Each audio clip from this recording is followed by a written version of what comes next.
Salut tout le monde et bienvenue dans ma Sebroom. Aujourd'hui, je vais vous faire un rapport sur le Queen Zenobia, le Queen Dido et le Queen Semiramis. C'est parti.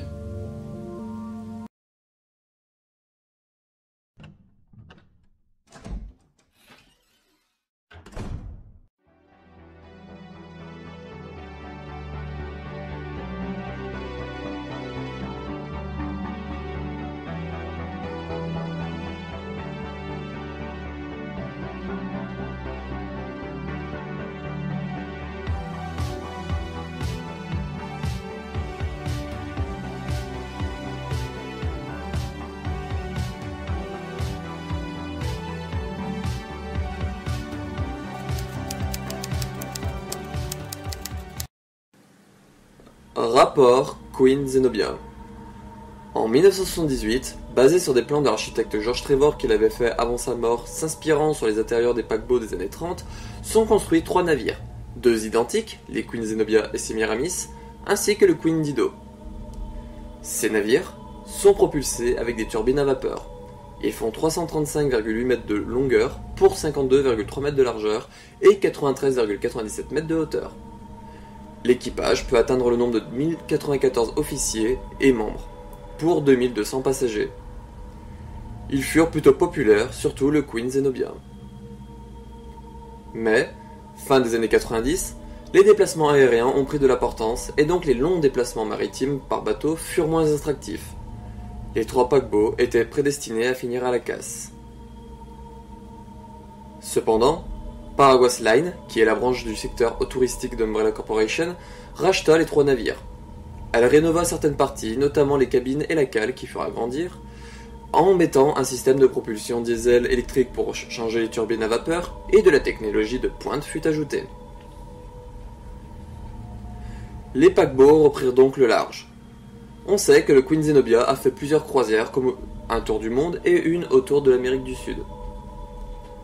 Pour finir avec comme port d'attache la mer Méditerranée et des croisières le long des côtes africaines.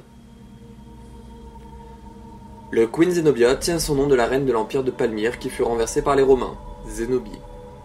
Ce navire, censé rendre hommage à la beauté de la reine, est aussi appelé la perle de l'Atlantique. Concernant le Queen Semiramis, il tient son nom de la reine légendaire d'Assyrie. Il est également la copie conforme du Queen Zenobia. Tout ce que le Queen Zenobia a, le Queen Semiramis a.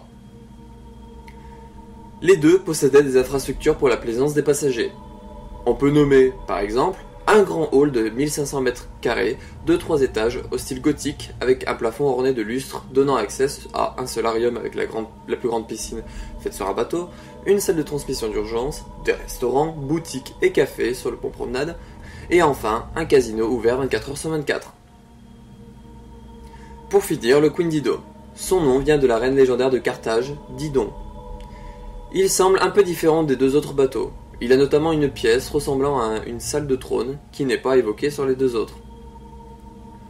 En 2003, suite à ce qu'Umbrella fasse banqueroute, Paraguas Line se vit saisir les 3 paquebots par le gouvernement américain.